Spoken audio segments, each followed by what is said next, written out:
Bobi Wine we yadduka bagamba yeekoza. Bagamba kasasula bwe yatanga okulya ffene.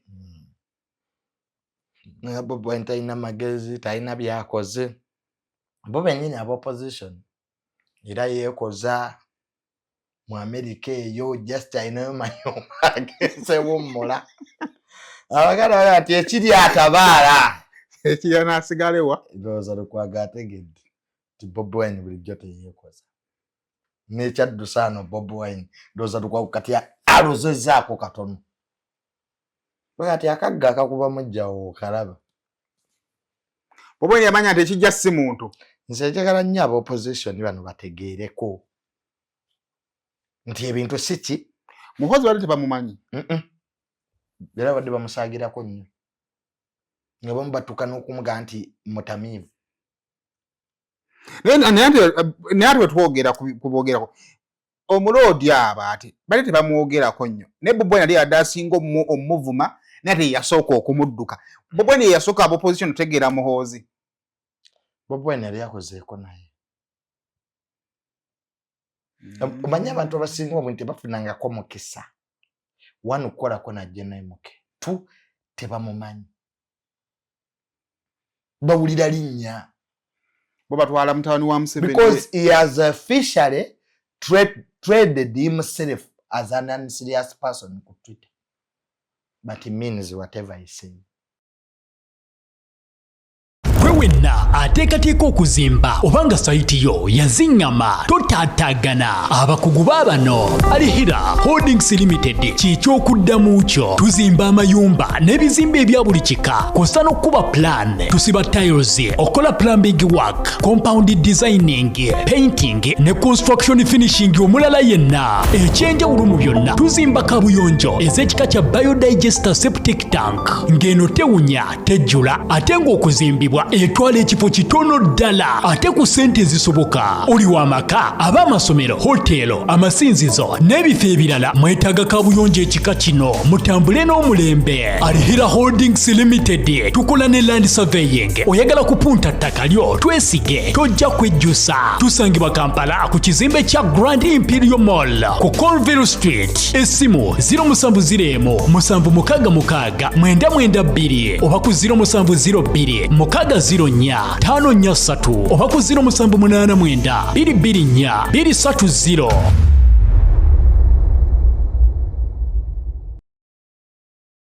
Tukwaniza kusema official yonna gy'osinzira okubanga ate otulaba subscribing ku mukutu guno okusobola okubanga ate ofuna video ezifaanaganako bweziti yonna gyewangala ebitundu by'ensi nkubuuzaako n'enkubaza okubanga ate otwegasseeko n'olunaku olwaleero. It is a Tuesday ndina junior wano ate okusooka okulaba ebintu bingi bitambulamu akasana okalaba. Akasana ako kangi kyava ennaku zino sikyafuluma nnyo bantu bano ku mazzi naye ate era maaso awo enkuba era weenaatonyera naye egenda kuba yaki y'amaanyi. So akasana ako kangi era bannaffe abakakoleramu basaasira naye nteebereza y'obudde bwetegejje n'emyezi gyabanga gyankuba edda. Naye kuna nedda ssebo ono gwaita Sibaase mukama wange. Sibaase teba season ya kusunkungula kasooli. Kale ke tusabe.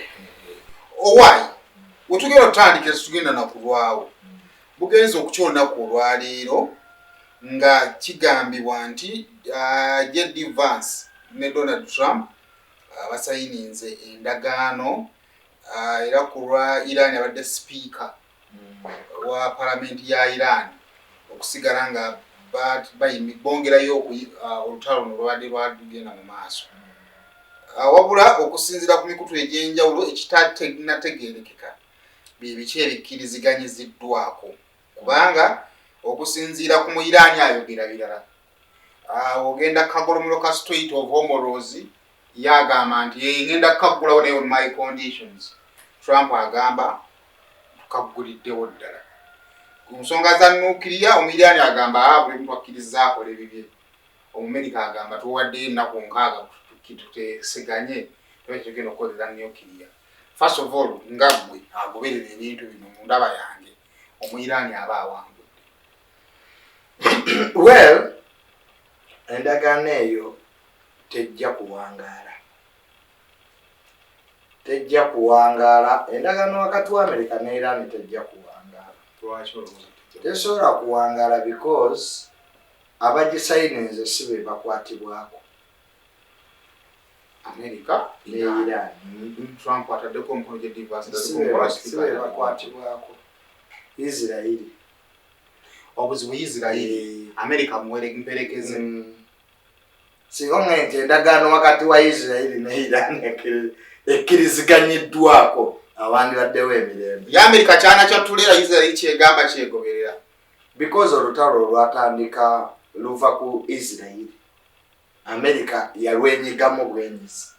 Yajja kuyambako. Kakati bwejja okuyambako neyeesanganga waliwo kye tuyita effects ebigwa bitalaze. Sayimanyinza okujja nenkuyambako naye mu process ne wabaawo ebyeyongeramu awo. Olutalo lusobola otandika nga lw'abantu babiri ne lumaliriza nga mweyongeddemu abatabaddeemu. Kati effects z'olutalo olwo tezaakoma ku ani yalutandika wabula ensi yonna. Naffe wano e Uganda ssebo liita y'amafuta egenda mu 7. Bonna bawoza lumu lutalo. Kakati ekisooka issue ya nuclear. Tugero genda mu lutalo nga America oba Israeli beekwasa nti nno Iran eri mu kuweesa ebyokulwanyisa ebya nuclear batasobola kukkiriza. Kati ye Israeli egamba stockpiles eza uranium Iran nuclear gwe yali akoze balina omusitulayo aveeyo mu Iran. Ekyo kimu. Kyokka obukubi nuclear facilities tekimala. Wabula ne buno ne uranium eyeyambisibwa bagenda bamwikurizinga. Bagenda abasoma chemistry mukimanyi balina ezo gundi ze bagattamu. N'agenda ng'ayinkuriza. In fact, the distance between making nuclear energy or nuclear w'amasanyalaze beekweka omuntu kubanga distance ntono nnyo. Kalayini akawulira nuclear ow'ebyokulwanyisa n'ow'amasanyalaze katono nnyo. You just increase uranium. The subterfuge ziri kati nga bw'olaba gundi wali ofumbyeko ku Waragi w'omu byalo walirabyeko nga bamufumba tyava mu mbidde musoboka kusogola embidde kati nemugjamu omubisi mwabaagala omubisi ne mukomaawo. Kati omulala ne yeeyongerayo n'akwata omubisi ogwo n'agufumba mpaka kuki n'owawala gy'asobola okweyongerayo n'akola engeri y'amafuta oba spirit. Yes, mpaka kuki mpaka ku Waragi. Mpaka ku Waragi. Katono nnyo.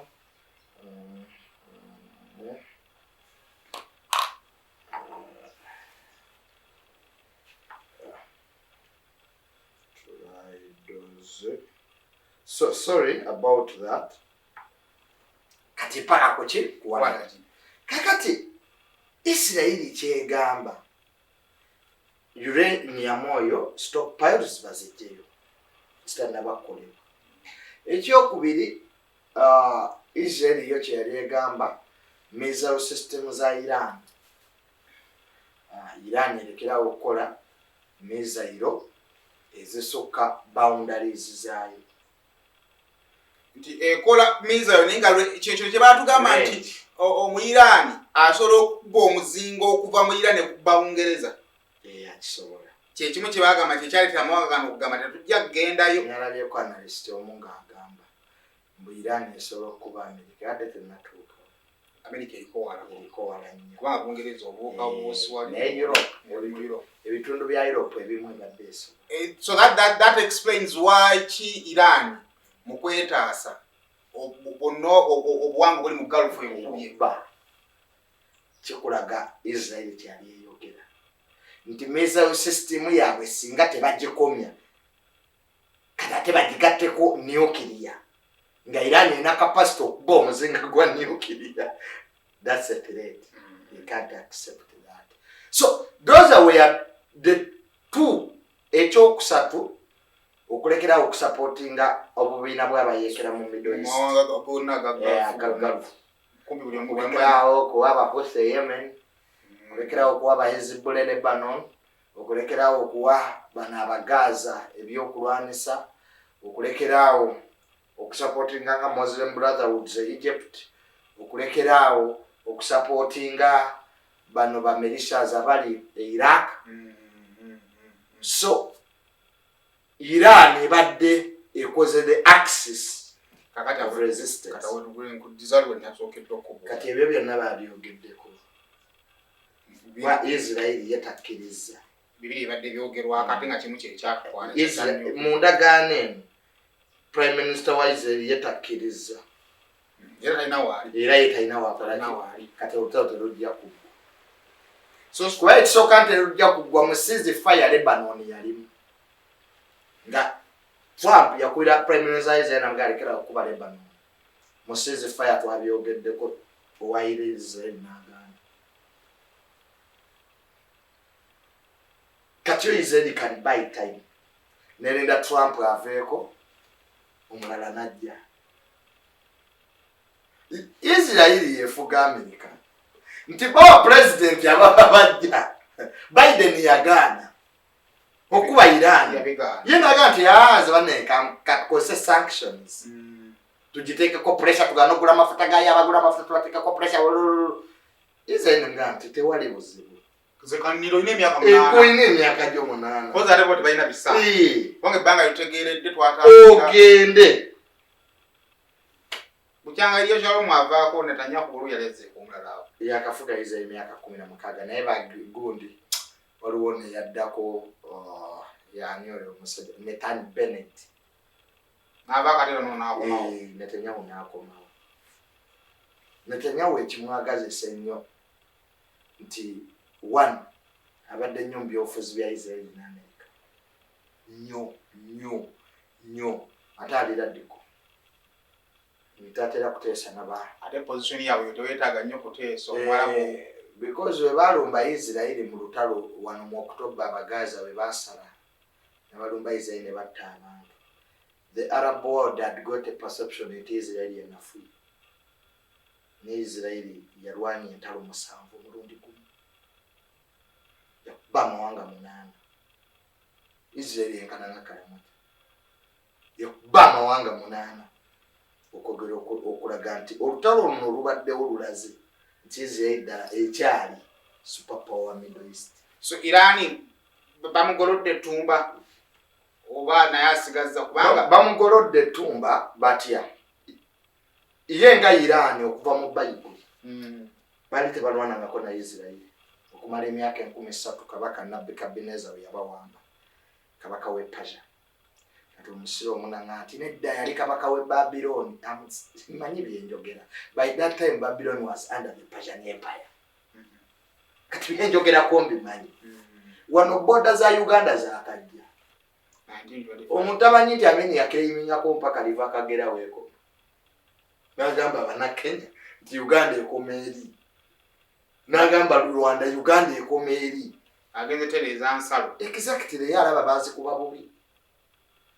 The issue of borders just come in. But the other days they were empires. So what am I saying that? Botunulira 20 years Israel were yeyimiridde. Nekakati we yimiridde is in a more good place security wise. Why?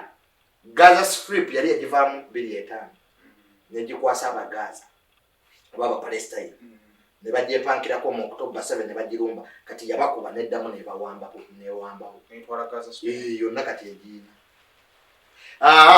bana abayezibula yali yakoma kulana nabo 2.6 ne guggwa ddulo ne bajja nga bakole fujjo lyabwe okuvaawo we bakasukalo keti mpaka yabakubye netaasa nasulala abatwala ne timu ya Hezbollah yonna fact yawambyeko ekitundu kya cha Lebanon paka kule Tani River. Israeli yefugawo. Wane Syria Bashar al-Assad yamutwala yamujjako. Era colonial yaise ekyazina. In fact, the president wa Syria ali yakolagana nnyo ne Israel. That's a plus. Ono Iran abadde abaga basaamu sente yamulaga tesobola omulumba nemukuba.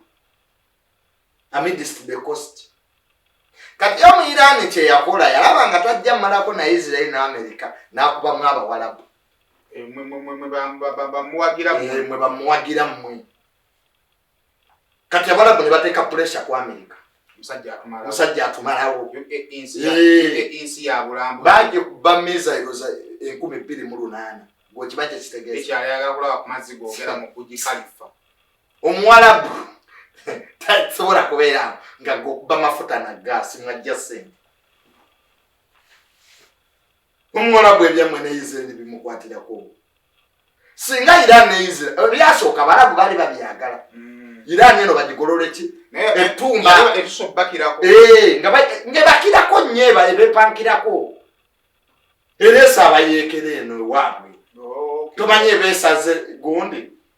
Strait of Hormuz ebeki saze ngeze no mbawalapo kwa abayirani bashiya bano basunni. So kati Israel right now yote esinzo funamu ekakanyi it has rearranged the Middle East. Ebamaze tumba. Ebalaze there is a cost when you attack Israel. Era omuntu yenna alumba Israel talooza ati Israel yenna aluma namwe abawalabu mujja lumu. Ekiri mu Middle East byomwafunyeeko share. Kati byomwategedde olutalo kyeki. Kati omwalabu tasobola kuddamu ku supportinga kintu kyonna kirumya Israel. Mwe abalabu abankwe era enkozesa okubaleetera ebizibu babeera aganaga nti kata munywanyi waki wa Iran ate munywanyi wa Amerika. Kati yo Israel tobula ne kata ya mulumba aganaga obwa bagana baba Abasiraamu Palestine babaagala ate nebano nabo bagala okolagana naki na America. So Middle East tesobola kutereera kasitendagano yonna etabaamu Israel. So it is just a matter of time. Trump yeyagadde kivaamu wanga ultimate media yawadde yali emulemeredde yamulemerera ayina byataabala nga aluyingira. Kati bali abalabu kasita Iran yakuba ku Saudi Arabia nekuba UAE nekuba Bahrain neko abawalabu bavuga ati tukuwa sente tukuumi. Kati waba tukuba batyo. So America yalowooza nti wenajja ne baya tola. America yalina okujja assets zaayo eziri ku Asia. Manya America kati econcentratinga ku Asia. Europe yagivaako. Bulaya tekyagiriko. Era bino ebya NATO byonna erabanga gasiya. Obulabe waayo ya China. Kati wadde zi South Korea zi Japan ebyokulwanisa. Kubanga waliwo ewali entabiro. Oliranye Russia, superpower. Oliranye China, superpower. Oliranye North Korea. Kati byokulwanisa the third zone system za America zi patriotic ez'omutawaana ziri wali South Korea na Japan na Philippines. Kati ebadde etaago zijja yatezizeewa mu Middle East okuuma bano kyetasobola. Enough interest ye protecting exactly. Kadale ino otawula omunyalo ino okulwana. Nga twabokoza Israel eringa parasites. Wali baddeko nebiruka mu lubuto nga bikulira munda nga bwogezaako byejja muofa.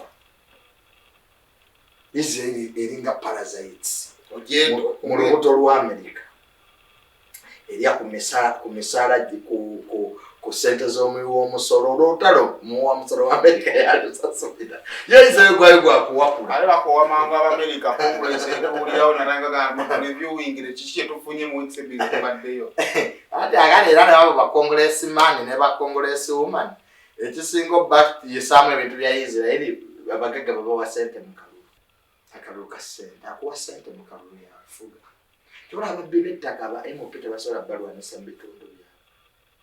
Sajja yakuwa sente ze mu kalulu ali wali abba ettaka ajawezeze ng'onyega tiso binyenyi ogenda kewe newe wa official assignment. So endagaano ya kigwagwa Achigwawo. Kale twali ku Friday ewa Haji. Tukona ko dance twap magama go jjo twegate konga tukona. Nze nayagaddemu bwe bumu bwe mwali olesesa. Nti ba YouTube bwe mubeere ewamu musobola okukola ebintu ki ebyamaanyi. Neze sitambula kiro nakula kati. Abatobe batambula ekiro. Tulina obulamu bwanjawulo n'abalabe banjawulo. Tulina obulamu bwanjawulo ekyo otakitegeera tojja kuwangaala. Ebintu ebimu tugenda omanye guno omulimu gw'okwogera ku bantu si muhango. Oyinza okulowooza omuntu omwogeddeko bikumba omwogeddeko kira kyagadde. Nnyo. Olowooza oyogedde bwogezi kumba olina bizinesi. Olowooza oyogedde ki? Oyogedde bwogezi. Nga ate yakitutte mu ki? Bulala. Muneesimba abantu banyigira ddala ebintu ebitono. Gwe byolabanga ebitono ate abantu bawano basirika naye batereka. Omuntu gulawa omuntu. Nkubulira out of experience. Byenzize ndaba. Kakati omuntu nakera n'atwala peegi yake etali mu linnya lye oyabazula n'okuwa obutu. Naye nakuzina abaako bankulangirako mirimu. Kati omuntu bw'atyo munnange tomanyi oba kuliwa oba ali luddawa. N'okumumanya nakyo kirala. Neweewuunya ekigendererwa kiki ekyamunyiiza okutuuka. Ati nyamba kiki ekyamunyiiza okutuuka. Kati abattayisima olwaleero obusungu tebwabaggwako. Naye nabo ndowooza batuulawo ne bejjusa kye baakola. Kaga as time goes on, questions are answered. Naye waliwo abantu bewanyiigira Simon Otukano bavaako just lwabudde. Naye ng'ate luli wali waggulu nnyo. Kakati kyogaje ki? Tiba YouTuber we munaayiga okwewanga ebitiibwa ne muyiga okubeeranga ewamu. Kana akatale mwenna kabamala kati temwabaddewo mwenna. Nene mu gundi simwagala gundi sijja muyita ate ono bwe muyita ate you can't run life. Kolera wamu. Mukolere wamu. Kati mukolere wamu. The biggest story. Kuba ye King Sir kintu kyakola tekyali kirungi. Nona bagamba naye kye yakolebwa si kirungi. But Kasolo talina buyinza busazaamu kivu. Era ebyogerebwa batategeera. IGP ennaku zino ebintu byakyuka. Okutegeka ekivulu weetaaga signature ya IGP. Wali ennaku. Tekati Kasolo atakomandinga poliisi. Si Minister wa Internal Affairs. Agamba ate tubasazeemu ekivulu. Jibwa saawa bayina gundi ekipapula ekimukkiriza okutegeka ekivulu. Agende mu kooti bamuyirire. Ekirungi General Sale Mukoddomi we yalirira abeebivu. Era kinadde ndowoozaako. Tubadde mu kalulu. Waliwo ebintu ebimu ebikoleddwa mu kalulu nga biri necessary politically. For example, ekivulu ekyo tekiba kubeerawo. Saaha baali balina omukisa okukuŋŋaanya abantu emitwalo ng'esatu mu kivulu kiki. Ng'ate ali ku sayidi ya competitor. Nti otumala okuva mu kalulu kano olowooza tetwandifunyeyo ka reconciliation eyalinnya ku munne ne mwogerezeganya life nemovinga on. The question is about communication. Kubanga abantu bo balina ekirowoozo nti bwe tuva mu kalulu wemba nakunyigirizaayo kakati ebyo byesonyiwa akalulu kaggwa nga tetufunye muntu ku muntu kwogerezeganyaamu. Ebyo bibeerawo mu mawanga agakula edda. Naye okumuvinga on choice ya buli muntu. Ate obulumi bwenina. Era nalyo ddembe lyokubana. Tusigala nabo. Kuba abali mu buyinza bo attitude yaabwe yaba nankolaki. So maanyi ge gabawala weebale nnyo. Tebannafunamu ko kalowoozo konna. Abatalina maanyi balina akamwa. Kati gwereegaaga mwago naye bajja kulaga ku buyinza. Nenga Omuntu omu yagamba munne nti woba okutte emmundu nga nze siina buba bwenkanya nga tuli mu kulwana. Wali bwenkanya. Lwaki? Mba nyinza obba ndeeta kikonde n'okubisa. Omuntu omu n'agamba nti woba oyina emmundu nga nange nnina buba bwenkanya. Kakati bukugu. Ani mwangu mu kusiga. Kakati oli ayina obuyinza, ayina emmundu, ayina ssente, gw'olina omumwa. Ddala olutalo lw'oyingidde lwa bwenkanya gyo. Tubaleke beekube. Anaakuba gwe banaakuba ajja fuuka ekyokulabirako. Bwe kye mutaagala beekube. So kasaawa awulira nga Kasolo amwewulira mumuleke. Nfe ne tugaana muntu yenna kuyingira lutalo. Naye ffe tukubuulira ebiyinza okuvaamu byesalooza nti bijja biba birungi eri enjuyi zombi. Okulwana ddembe era gwoba ng'owulira nti olina amaanyi Funya. Neffe tetukoowa kugamba munnange okulwana si ye solution yokka esobola okumalawo obuki. Osobola okwesonyiwa oyo gw'olinako obuzibu. Akwesonyiwa n'okola ebirala ebikutwala. Iyo oli n'omulekera Katonda. Mu nsi tebawagalayo kiso kimu. Buli kiso kiriko ekikikira. Tulabaga ati waggulu w'omanyi wabeerayo ki? Omugenzi Nkatoloma yagamba lwaki Museveni kagwe mukwasa Katonda na ate mutufiirako. Nange luliboolo. Mulwaki bakasoma tubakwase Katonda ate nga ffe tujagingirawo. Waliwo akasolo bakayita Hanebadger. Kekasinga obeera aggressive mu bisolo byonna. Ko tekalina kisolo kye katya. Sika kalimu white. Kekalimu white. Kalwanagana n'empologoma. Kagenda ne kawakula omubisi. Enjoki ne zikaluma nenga ko tekalina bye kawulira. Kasomubisi kaba kabufunye. Katono bwe kati bakayita Hanebadger. Kalinga kali mu family yazikamu. Kali very aggressive nnyo. Ko ne kasanga empologoma zaakaisonyiwa. Empologoma ejja nako ne kajja ne kaleeta nako neereeta. Kati mwene emboozi akasobola kuteekaliwa. Nti waliwo abantu nga bali special, nga bali unique. Nga yo ajja kuvuma kila muntu kila wati. Baka bogamba nale musajja wati mumugamba andeke. Kubanga omanyi n'okwogera n'okutumya Junior ng'olina gwe wayambalagana naye. Naga Junior sijja musisinkana oba oli awo kyali naga Junior omusajja agaye muleke muveeko. Ani ne gwanga Mrs. Orogoba kapa. Mrs. Orogoba ki? Wanga singa ebima tebyavaako yali asumulula buso. Sale yakawandiika ebbaluwa ng'agiwandiikira TikTok. TikTok agamba alina hoteeri ne Natasha.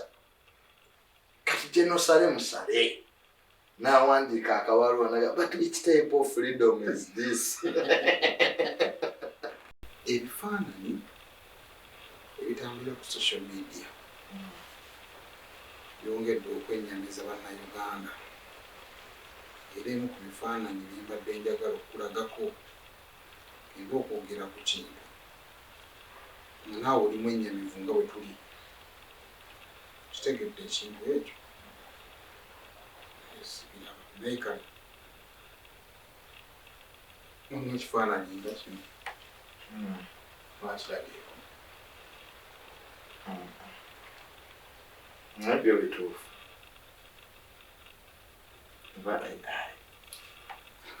Amani akati naye ekyeki ebiri official ebino bya omukulu yeyeetedde ku peegi yennyini. Okay, tetuganye obumenyi bw'amateeka busobola okubeerawo mu ggwanga. Omuntu asobola okubaako byakoze nga bimenya amateeka. Naye abantu abasinga bagamba nti enkola ey'okulabikanga abatyoboola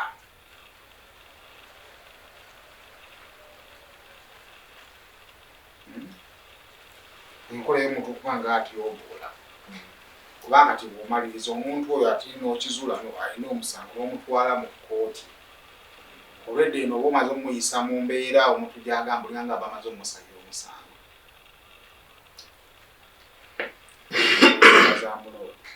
Simon, ekisooka ekikolwa ekyakoleddwa si kirungi. Si kirungi eri eggwanga, si kirungi eri ebyobufuzi bya Uganda, ate era naffe si kirungi eri abawagizi n'abaagala GNMK.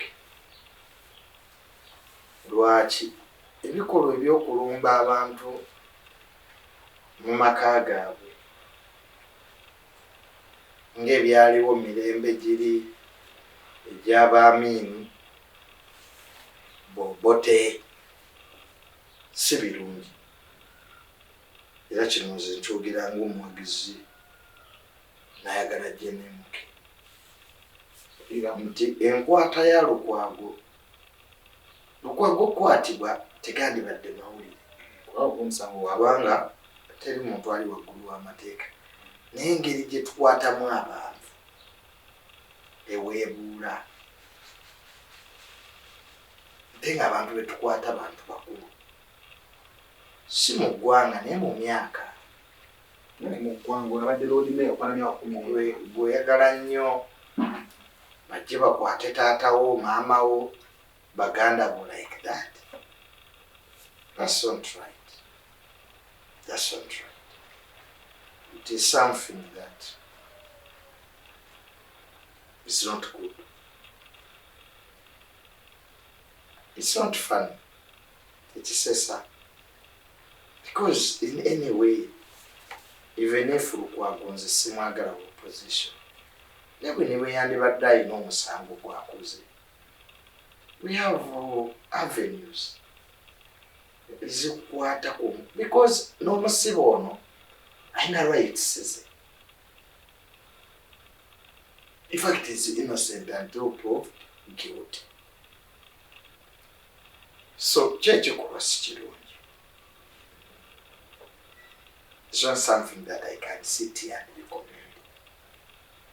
Whether it happens to opposition, whether it happens, I expect kati abantu betulina okukwata bwe tutyo batemu n'okero tetwamukwata bwe tutyo. Exactly. Kale okero yatta abaana. So bwe tunaatuuka mu byobufuzi bya buli omu okulaga amaanyi kuba tuzzeeyo mirembe emikadde kubanga gye mirembe gy'Ababaaziri Okero bw'oyita ojjo ekibadde kikumye gavumenti eno mu buyinza bibadde bintu bibiri bwenkanya nga ne betulowooza nti baali bakwatagana n'ekkoni babakwasa naki na bwenkanya. Yes. By the way, nabo bali mu government kumusajja General Moses Ali bali bayeekera nawe obulungi bwa President Museveni n'abaleka bakole ki. President Museveni abadde alina ekintu nti ne batakkaanya nabo bamawo abakwasa ne bayasanga Lwakasisi Museveni yamusanga bamusiba yamusiba n'amusaasira. Balwakasisi abo bakola ebintu bingi President Museveni. Zira nange singa nali yesandi basibe kuba bo Balwakasisi ate ekisinga mu bataani lutamaguzi. So what am I saying? That if we do not think back on our history as a country, botaddeyo ne twefumiitiriza mu byafaayo tugenda kuddamu tukola ensobi zezimu ezaatujja gye twali. Ekyamazima ddala Uganda ebadde esenvudde naye bwe tunaaba nti tukola ebintu bwe biti tuba tetwefumiitiriza ku kiri. Waliwo mu history kye tuyita the Bourbon monarchy yafuganga Bufalansa ba Louis. They learned nothing and forgot nothing. Nti bwe tuba tetwayigira mu byafa kuba kati waliwo abajja kitapulatinga in a tribal sentiments.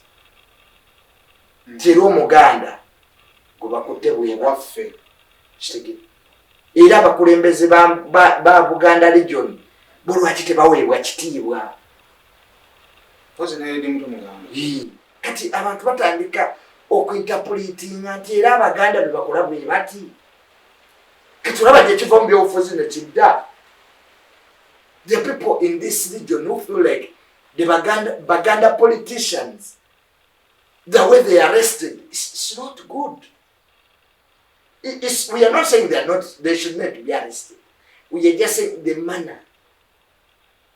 Because amaje gakola ki?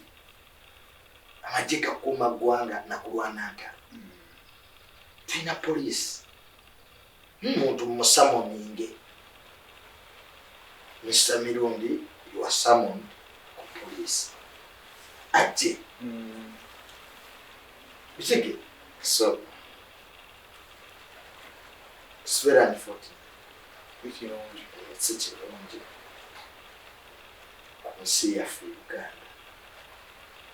Do you know kushitegeera nti Uganda esokuluma kufenga abantu. Let us preach love and peace. Yes, Walukwaga were provocative. But I was President Museveni managed them for 40 years with their provocations.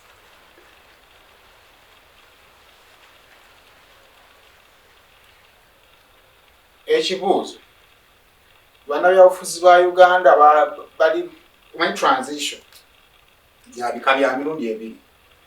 Government weba eri mu kutransitinga okuva mu mukulembeze obw'omu naddala nga yo yennyini yegendo eyagala oleeta omukulembeze ajjirira mu bigere bo beeteekateeka. Aba batakkiririzamu n'omukulembeze ajja ne bafuma okuba nga babateekateeka batandika okumukkiririzamu babafulumye asobola obbasanga tebaliiwo. Opposition yo ekikozeeko nayo okutransitioninga okuva ku player omu Yoweri Kaguta Museveni okudda ku player owokubiri. Lwaki nkubuuzizza bwentyo nti what happened to Mwami Erias Lukwago Sitipya? Byonna ebikolebwa bibaddewo naye ate player b'opposition bennyini babadde nga bawulirwa mu maloboozi abalinganga abatakkiriza nti kisoboka. The third reality is there is a new leader. General Moza alabika president mupya. N'enkola ye ey'ebintu erabikandala. Bannabyabufuzi abadde balayika ebyobufuzi ebadde babizanyira ku ki? Ku President Museveni. Nze bwe ntunuulira the attitude and what's going on in this country, there is change. Changing the way things are done in government, and that change is not going to stop in government, even in opposition. Waliwo ebintu bannabyabufuzi bye badde bakola ab'opposition nga tubimanyidde naye nga ku mulala kati nga Lukwago bwe yagaye nti agenda kusamoninga CDF. Summons. That is simple. Based on who? Ate CDF abalina amateeka gamenye lwaki abatasamuliddwa? Mumaje.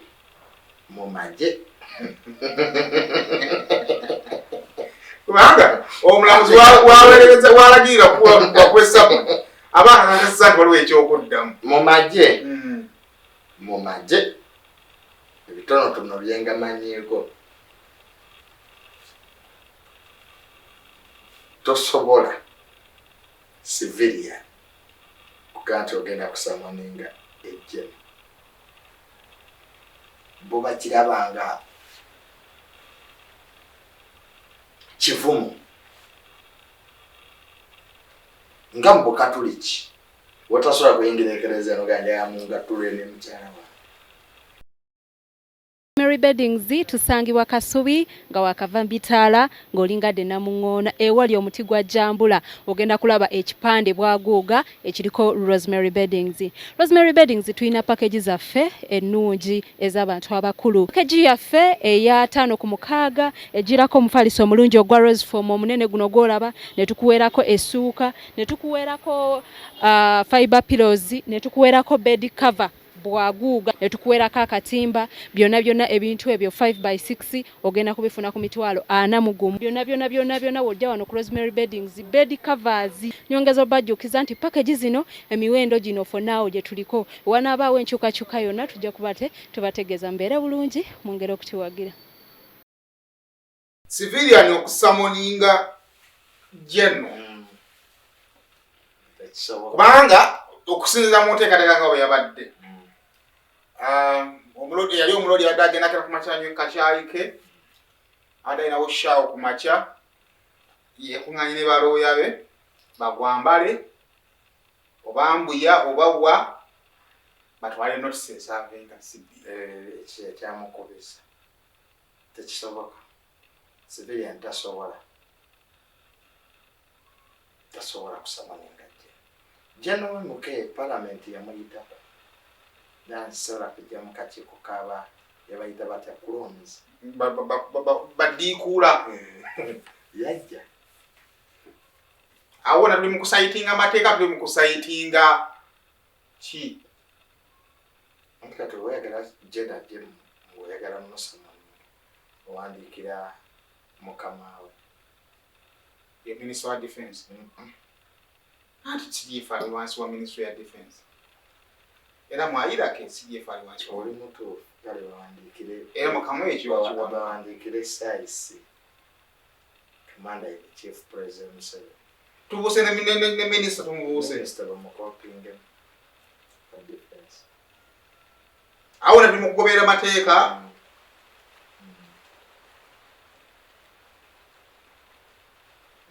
General Kyaligonza yakuba wa traffic mu Busiru bwe bambi yata kibangi General tabeera mujja nekyo tokimanyi General tabeera mujja bamukuba amasasi kati General Kyaligonza yasanga jam n'ayagala agiwete ku pavement ya Delhi n'agaana ate tubigaana abalala ekyokubiri buli muserikale akusinga lanka bwakuwa ebiragiro ogoberera owa traffic yandikubidde mukama wa mutwala namuge wange emmotoka yene eriko sitanya nkoze ntya simu stoppinga gwani ya stoppinga jeno oli kulanga ki you consult kakati singa gwe Elias Lukwago baguma omulamuzi yakuwa omukisa okugenda osamoninga CDF wali okola ne baguma bajja mukubira gatakome kusindika bibalwa balo ate guy tino omulamuzi bwatakome najja kubwa samoninga kawandiika biwandiiko ne bajja mubuuza atandika atya okutuma abantu baleetega ekisiru ne justice baguma ne olumu bajja mukubiramu ensete ebintu si byangu nga bw'obiraba ebintu si byangu nga bw'obiraba kino kituleka wange eggwanga ekintu kino nga kyenyisizza abantu emmeme kyakoze nga kyenyisizza abantu emmeme abantu nga tebakyagadde abantu nga emmeme zisse nnyo kitiisa kyo kyennyamiza kituleka wa kituleka mu kutya naddala mwe nga bali mu government in waiting kitegeeza nti justice baguma abalamuzi nabo balina kati okwegendereza bw'oba watumulekwa ne bamuwambula engoye weyasembye okuwa Samuel mu 2005 oba yali 2006 amagye gasalako High Court nga Besigye mwali n'omulamuzi Kanyehamba ebintu si byangu Simon nga we mubiraba ebintu byakyuka dda bulijjo Lukwago yawoza rule of law. Kati bannabyabufuzi opposition ekyamazima ddala amazima gali nti ng'ebyokwekaza tubizizza wabbali. Muhoozi ye mulalamu. Kago okwata messenger atumiddwa kooti. N'omuyisa bw'otyo olwo yamutumye. Ne batwogera ku bantu Kati kiringanga Muhoozi alinga alaga. You can't summon a president. ate tebasamuniza Museveni. Tebasamuniza. Bayinza okuba bo tebakimanyi. Museveni yavaawo. Wetwogera transition. Metweze emyaka nga 10 nga twogera bintu bino bya transition. Oba yajja dda. Nga bali tebamanyi. Kubanga nze bwe neewunyiriza General Muhoozi. Kwegamba nti sipiika Tayebwa ne sipiika Oboth ba envoy be mu parliament. Envoy manyi ekitegeeza. Wakuteeka kakiiko kakapiero yabeeranga envoy we. Yabalonze nga ba envoy. You can imagine. Nukwata namba 3 w'eggwanga. Nuwaga kati mwe muli ba envoy bange. Envoy kanchi nonye wano kyekitegeeza kinoonya. Obanga ali ku gaali. Obanga ali ku gaali. Envoy kitegeeza ki? Spelling embuzi. E-N-V-O-Y. Badde mpandiise E-N-V-O. Envoy meaning a diplomatic representative, a messenger. Ba messenger ba General Muhoozi mfala. Kiza bye bakola. N'obubaka balina otutuusira ba parliament. Bye bakola mu parliament biri behalf of General. Kati endowooza bambi Lukwago teyategedde is summoning a president. President Museveni abeere maani enough atubuulire. Bannange ebintu byakyukamu. Twatugadda mu Uganda empya. Tuyinza okuba tuli mu Uganda empya. Kino kireka bannabyabufuzi abadde bali ku opposition. Kubanga nze mu ndabo yange si bipya ebyo bibaddewo. Naye ate opposition bali basinga biwakanya. Bobi Wine we yadduka bagamba yeekoza. Ne bagamba kasasula bwe yatandika okulya ffene. Bobi Wine talina magezi, talina byakoze.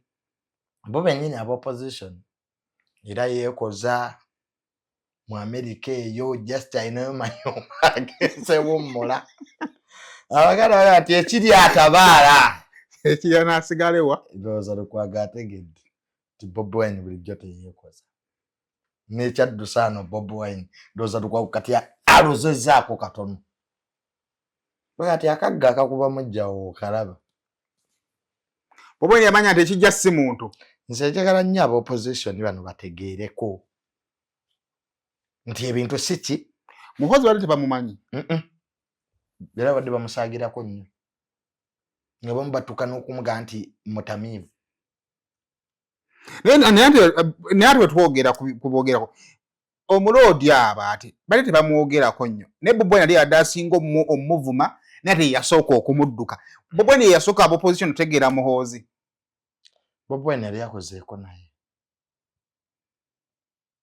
Omanyi abantu abasinga obuntu tebafunangako mukisa. One okukolako na General Muke. 2 tebamumanyi. Bawulira linnya. Bo batwala mutawani wa Museveni. Because he has officially traded himself as an unserious person on Twitter. But it means whatever he says. Kati Bobi Wine yakolako dda naye. Ng'amanyi side endala n'agamba eno kanji eno nsoro mu kukusiza ku side. Era Bobi Wine ebyobufuzi byabo jagala bizanya nani na President Museveni. Naye ono olwajjamu naga kanzije. Bano sa mutamivu akuddusa atya. Nga boogeza maani. era nabalabye nga bamubambi batidde kyo ekyamazima kyo baatidde Besigye Jeno Mozi yagayo yo tugenda musiba tebamusiba myaka emeka Besigye owaabwe yagamba yali ayagala kutta taata we yagala kutta ki nituuze tu omusajja bagenda musiba mu bino bamusiba wiiki 2 akole ki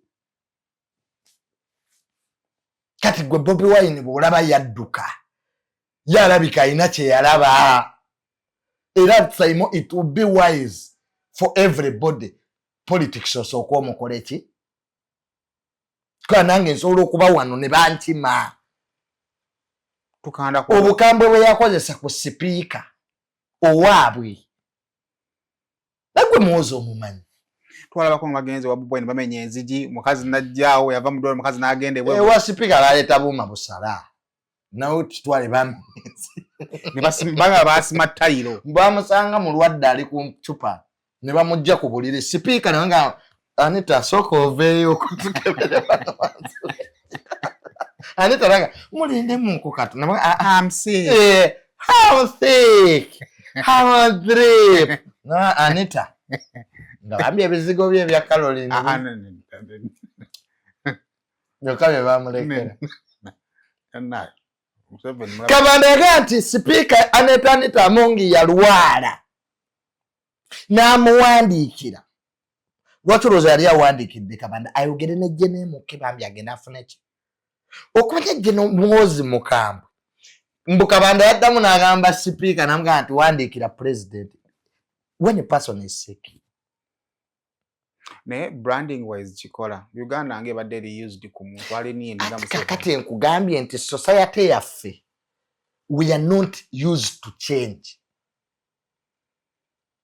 There is change of attitude in government.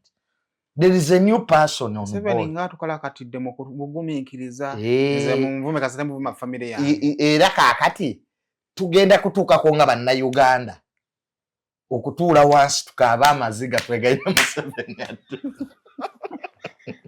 omuntu omu yagaa nti abannayuganda muvuma Museveni naye mulituuka okukaaba amaziga mu nguudo mugaye nti bannaffe Museveni adde kwa Museveni yagaa bannenjogedde enkooyi kisanja kino nga kitandikaga I have talked. I have got tired telling people what to do. I now call people, I call this one, I call this one. Ono Jeno Muhoozi tagenda kukubira muntu n'omu on what you are supposed to do, whether in opposition or government. Gwe jangu omugaye nti tukwetaaga mu kooti akukubira omulamuzi emiggo naawe awandise someone era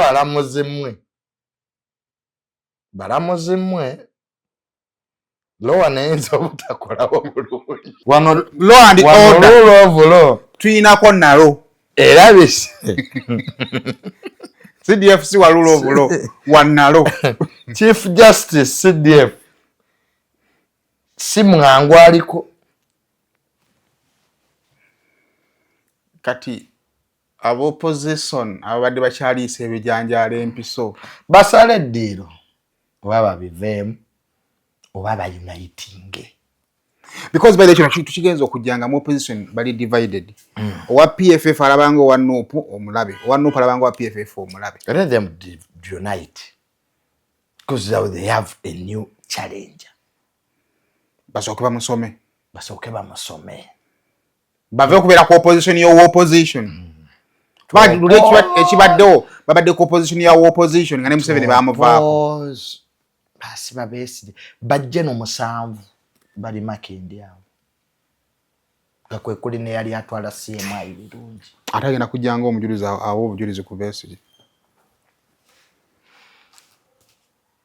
tufune passport osobola ofulumako Uganda era buli azannya ebyobufuzi kati twayengedde ebyobufuzi ebyaddala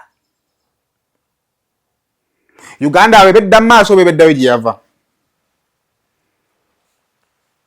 kisinziira mukama waffe Jeno Muhoozi gy'ayagaledde ffe tuyinza okujengedda maaso gedda mabega nga yagirabedda naffe ne batukima omanyi Kisaimo gwayinza okubuulawo nti Uganda edda mabega nga bo bagiraba edda mu maaso nga Uganda bagamba tugitwaleko kaawo. I know be balina obuyinza ngage beetaaga amagezi go ngalina anti oyinza era okugabawo era ne gakkubye kubanga era mubawadde amagezi bwabagambye bawe yazze n'agamba General, I believe in you. Lukwago was with him, he was sick. N'agamba okay, but rejected. Yagambye ki? Rejected. Genof tukuyinaako obuzibu munnange. Kirungi nnyo bannabyabufuzi ne balabako.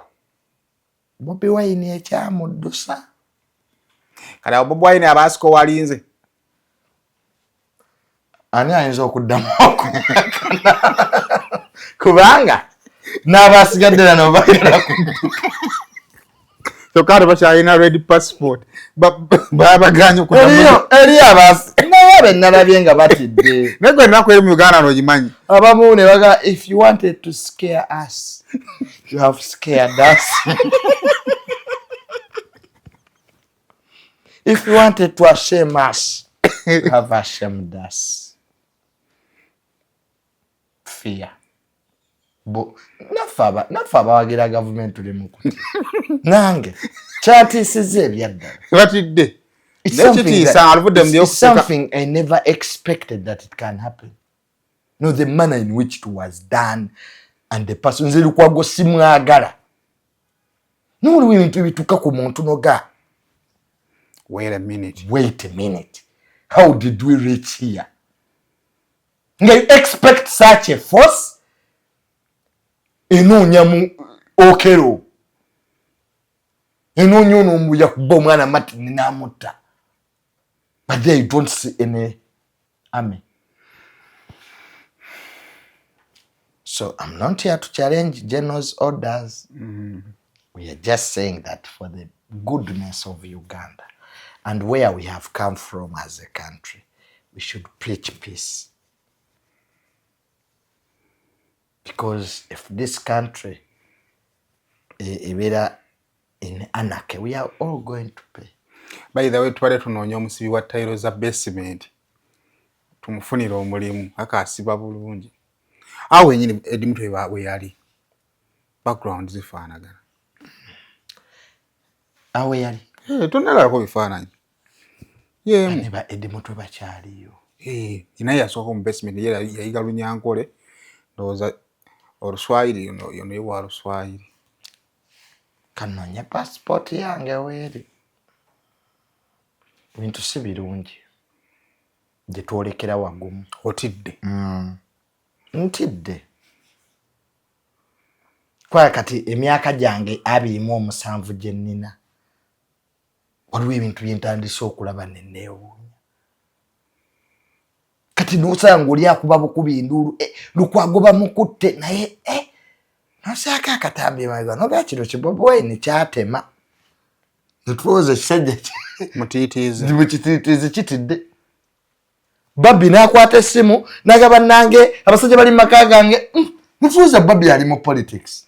Tugamba ali ku script ya Nalunkuuma. Uncle Eddie nkutumiddeko yagamba script ya Nalunkuuma.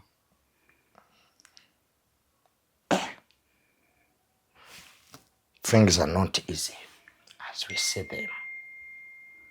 Bikalubo muko. Ebintu bikalubo ddala Saimo. Era womo ira kyoyagala okukola n'okwogera. Gavumenti ogigenda kompola. Abantu gavumenti sooke tugirekemu. Teri agenda tutaasa ge mazima. Pakati wali olowooza nti kati General engeri gyaliyo ayinza okuprevailing over. Mwe waliwo ebintu kati ga President Museveni kati kakuli abamu lwaki twadde twagala nnyo President Museveni. Ng'omanye ebintu bigenda beera awo nga bwe bibadde Saimo kikulimba yo Uganda ebadde ya mirembe. Ayogerako abantu nga bavuma Museveni kirona misana okwekutula. Uganda yensi President Museveni gy'abadde avumwa naye nga tanyega kuleeta buleesi summons batiktoka nalaatulida pozitulida ali kuludda olulisaidi zeeri ali waffe eno ng'akutta omuliro gatulida muwozi omumanyi gw'oyogerako bajja kufula folos leader General Muwozi omumanyi bulungi nze simayinaako buzibu ambeereddewo naye baaba mukambwe